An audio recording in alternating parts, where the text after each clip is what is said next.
Libra, my air babies, positive vibes, motivation, inspiration, elevation, love, light, positive energy, goodwill, peace and healing, abundance and prosperity all your way. Please like, share, comment, and subscribe. If this page has been a blessing to you, check out my LinkTree. Link is in the bio. I do have some special treats there for you. Your word of the day is in God's hands. You've made it into Spirit's hands where now it's time to go with the flow. Be as the breeze.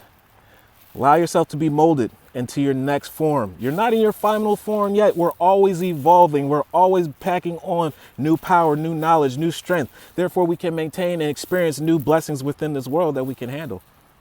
You made it to the big guy's hands. So make sure that you allow yourself to be molded, but also ask those questions that most people would not even think of. Think deep, think quality, think longevity. My trust in life is implicit. God's greater knowing and greatest love guides my heart and all of my choices. My faith is steady. I remain true to my light and everything unfolds according to God's plan. You're in the right place, right time, with the right energy. Keep pushing forward. Love one another. Be kind to one another. Love yourself. I love you too.